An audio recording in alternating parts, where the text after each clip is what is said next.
Felly mae ysgol Dyffryn Aman yn ysgol uwchradd, bron iawn yng nghanol tref Rhydaman, ac yn anffodus blwyddyn a hanner yn ôl, roedd digwyddiad ofnadwy wedi digwydd yn yr ysgol, lle gafodd 2 aelod o staff ac 1 disgybl eu trywanu.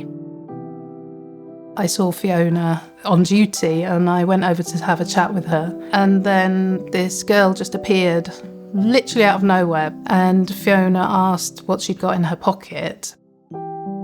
Nes I weld blaen y gallaeth ac yr unig beth oedd yn mynd trwy feddwl i. Dwi ddim yn meddwl bod fi'n mynd i ddod yn fyw o'r gwaith heddiw.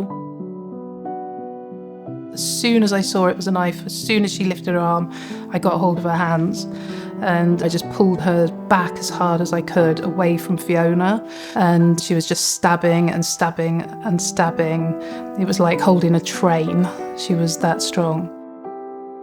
There was hundreds of children around.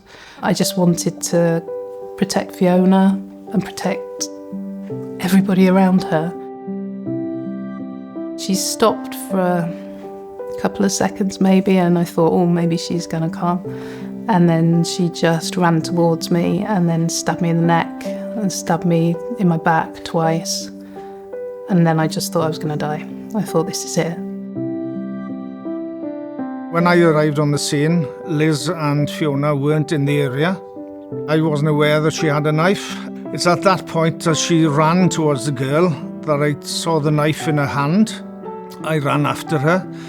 She did strike the other girl twice. I managed to grab hold of the hand with the knife and pulled her back into a corner of the building and held onto her very tightly. I don't think it's being brave, but it's just doing something instinctively to make sure that the pupils are safe in school. I think that was utmost in my mind. Os na bydde Liz wedi bod yna, allai ddeud gyda llawer yn halon na bydde fi ddim yn eistedd yma heddiw. Oedd dod yn ôl i'r gwaith am y tro cyntaf yn amlwg yn gam mawr, o'n i yn nerfus, a dwi wedi gorfod o fewn yr flwyddyn hanner diwethaf wedi dod hyd i ddycnwch nad o'n i fy hun ddim yn gwybod oedd gyda fi.